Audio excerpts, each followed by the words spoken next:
There is no tomorrow. There is no tomorrow. There is no tomorrow.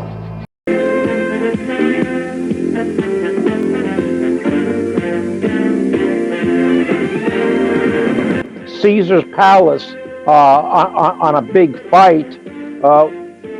The most well-known hotel in the world just rocked with excitement, like it was the Rolling Stones performing. It was just absolutely incredible. Caesar's Palace, I remember, and I had never been there. I mean, just explain for the people who don't know.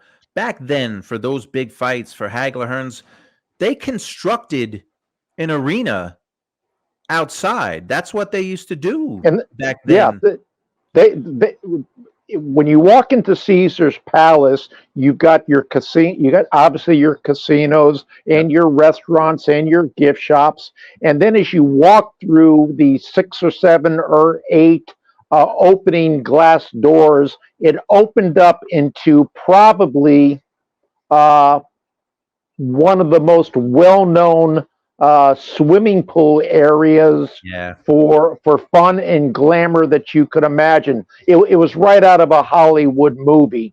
And on a week during a fight, man, it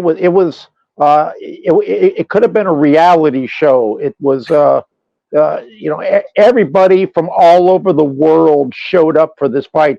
But as you mentioned, they had to build in their parking lot, whatever it was, a 9, 10, 11, 12,000 seat arena side.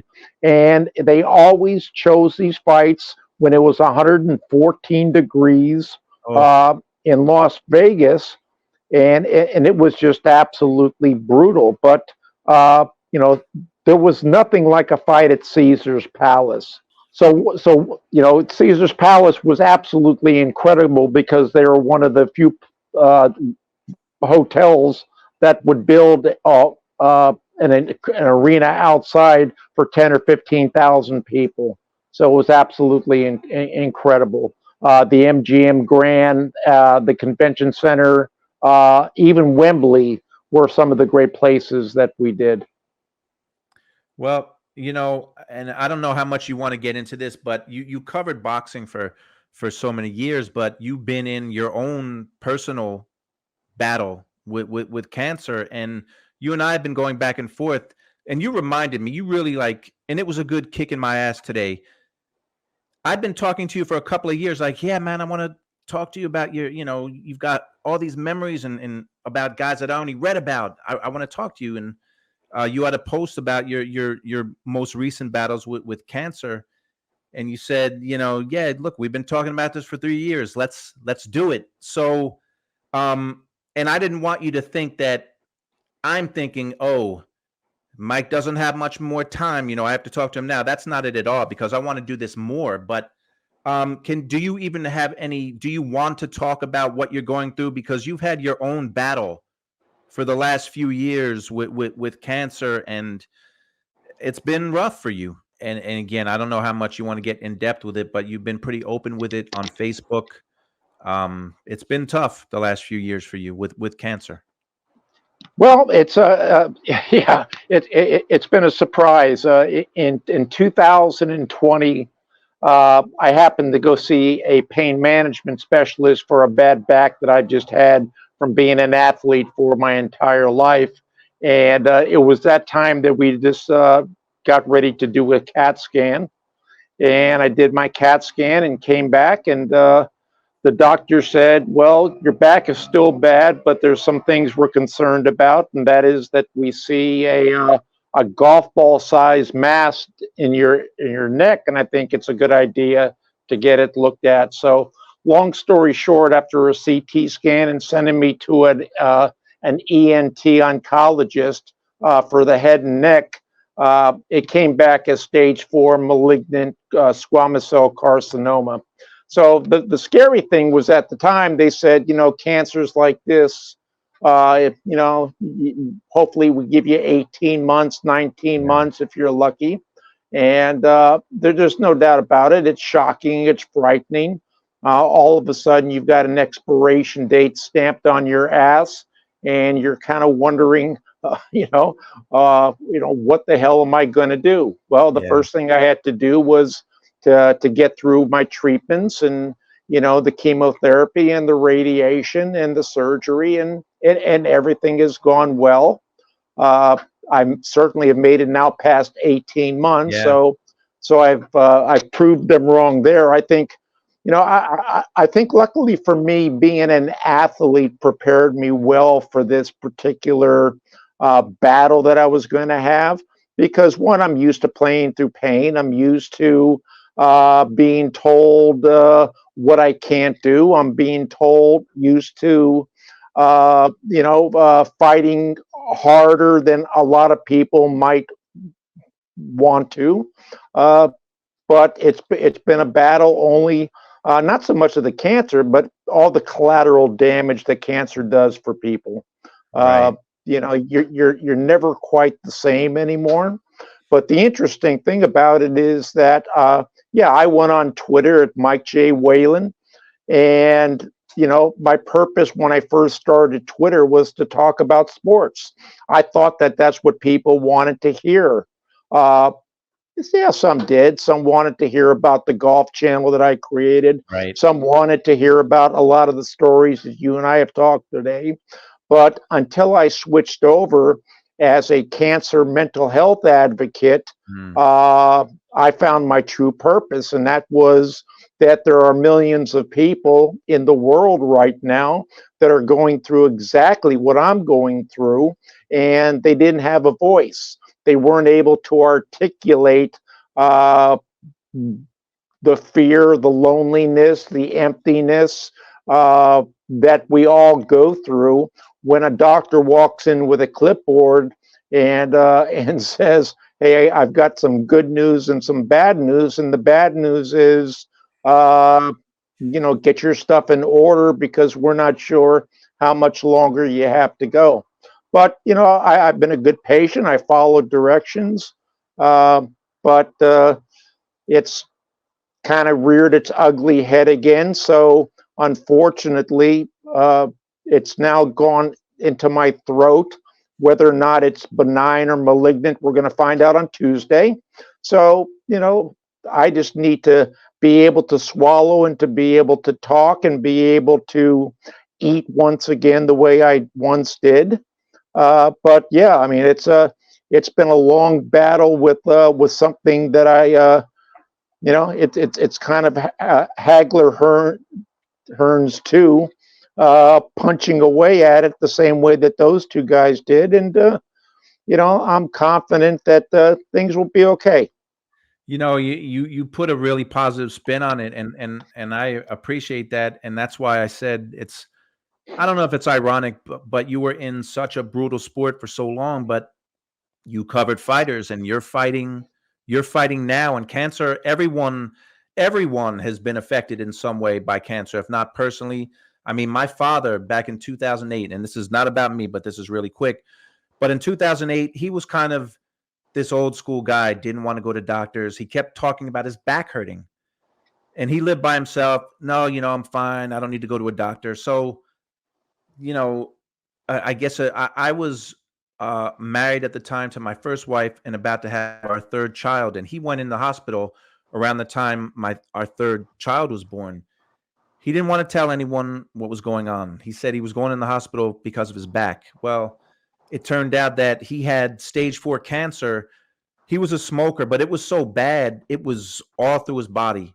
And Mm, he went in the hospital, I believe August 3rd, and he passed away on September 11th. So a month later, mm. he was gone. So I know that yeah, it's affected it. Everyone you talk to, they have some kind of a story like that. But with you, I think it's admirable. I'm sure you have bad days and good days, but you fight and you talk about being an athlete and how that prepared you. I did not know this, but what sports did you play, and how do you think that prepared you for now? Well, in high school I played everything, but I was fortunate enough to go to college on a baseball scholarship in the '70s. Mm. So I was a pretty good right fielder, could hit Mm. pretty well, could run like a deer at one Wow. time. But the thing about it is that I'm used to training. I'm used to Yeah. pushing past pain. I'm used to losing at times and not giving up because there's a next game. I'm used to being behind after 3 quarters and you still got 12 minutes to play. So, I'm used to bad news. I'm used to struggles. I'm used to, adversity. And so, it just helped me to know that a lot of these things will pass in time. Your father's situation is a story that I hear every day. Yeah. As a cancer advocate, we lose brothers and sisters on a daily basis. My story is no different than millions of others. And oftentimes, I always say never ever give up. All I mean when I say that is follow directions, do the best you can, surround yourself with positive people, don't isolate, try to talk about the way you're feeling. And at the end of the day, sometimes it's nothing more than just luck.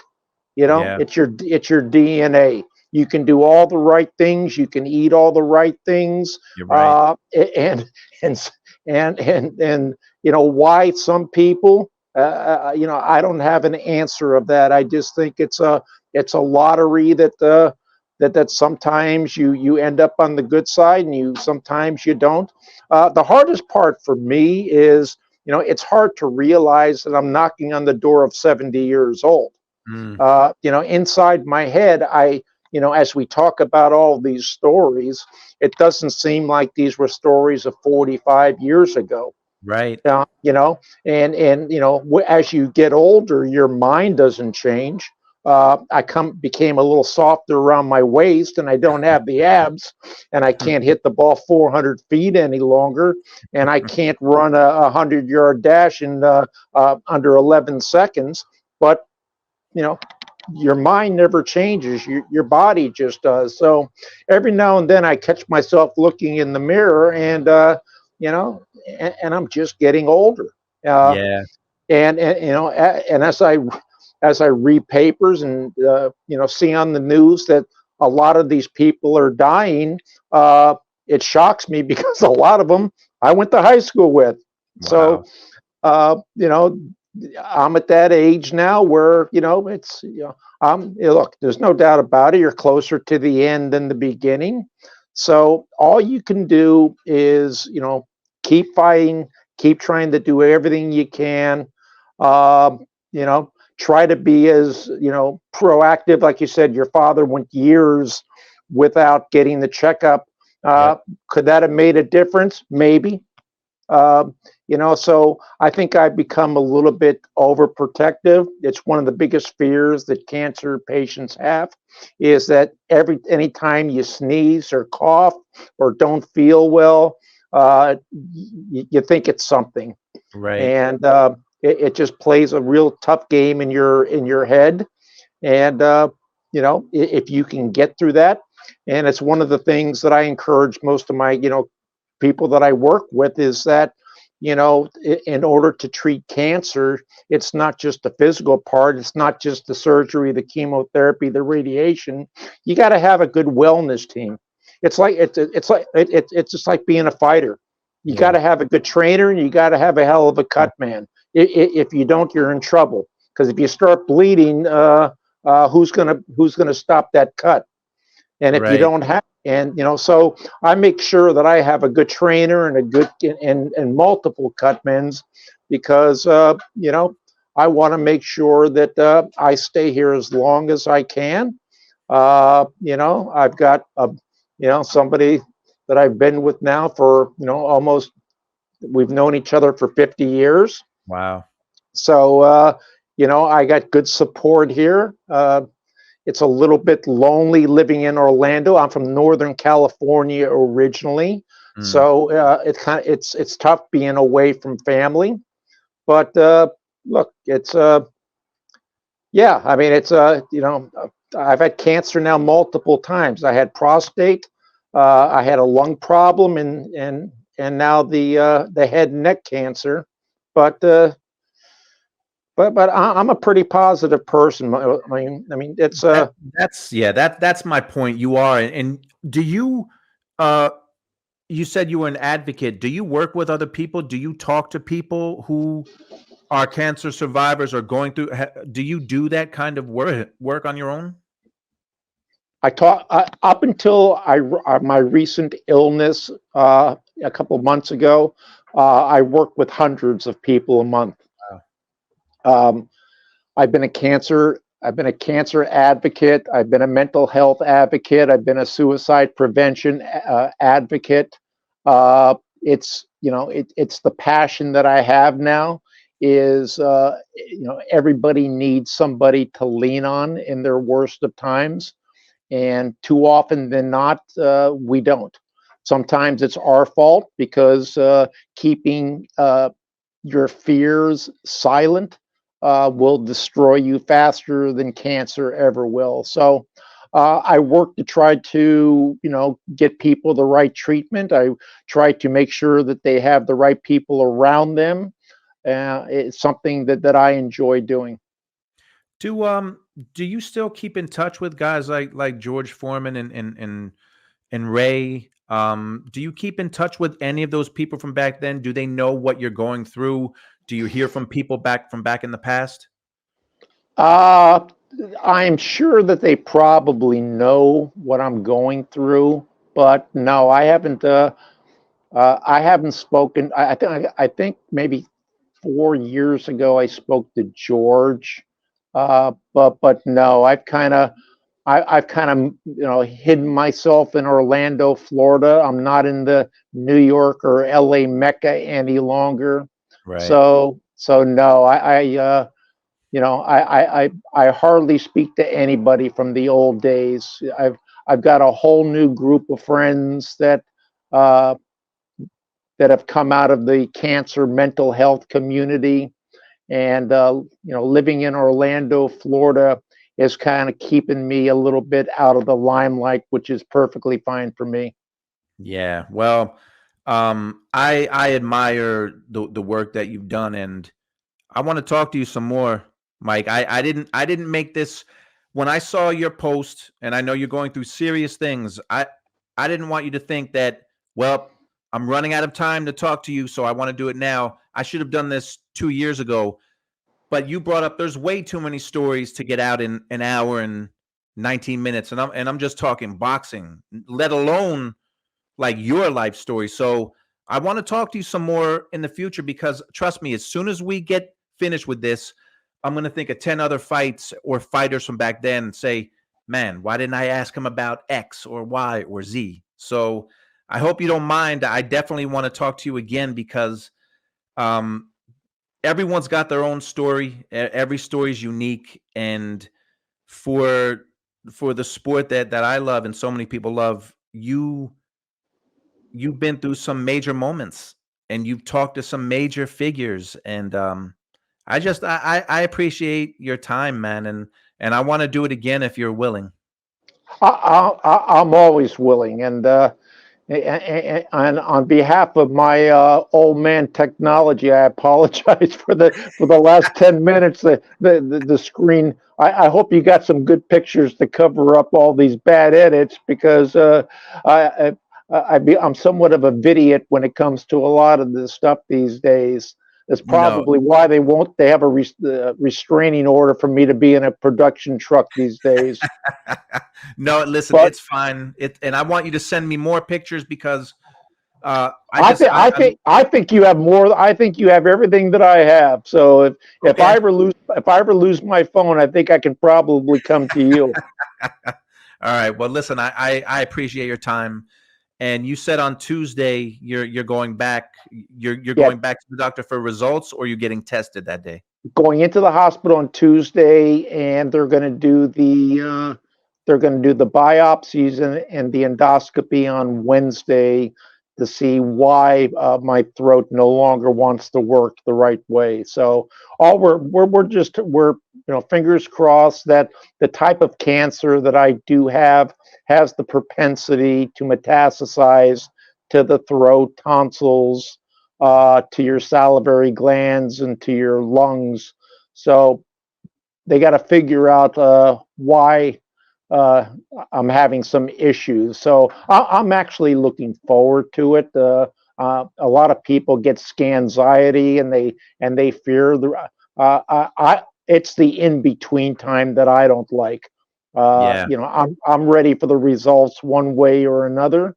Hopefully, it's good news, so I can get on with my life and start doing things that are important to me and important to others, and and keep fighting. Marvin Hagler once told me, why he can't fight until his into his 40s, and he says it's very hard to get up at 5 o'clock in the morning to do your road work when you're going to bed in silk pajamas. Exactly. And I don't want to be corny and I don't want to make light of what you're going through, but it sounds like cancer cancer's fighting you like Hagler fought Hearns. That's how it's coming at you. But I have no doubt you spent enough time with Sugar Ray Leonard that you're going to be the Sugar Ray Leonard against the Hagler, and you're going to find a way to win when people might not have thought you would. But I'm sending you good thoughts and prayers, I appreciate it, my brother. and we're going to talk again. And Tuesday, like you said, you're looking forward to it because you want to know what's going on and what to do next. So I'm thinking about you, man. And I appreciate that. And like I said, I'm always around. So anytime you want to talk boxing or another story or whatever, I can always be reached. There's no imposition on me. well, I'm going to take you up on that. So, and it took me long enough. It was embarrassing until you sent that today. You said, we've been talking about doing this for 3 years. And I said, man, what am I doing?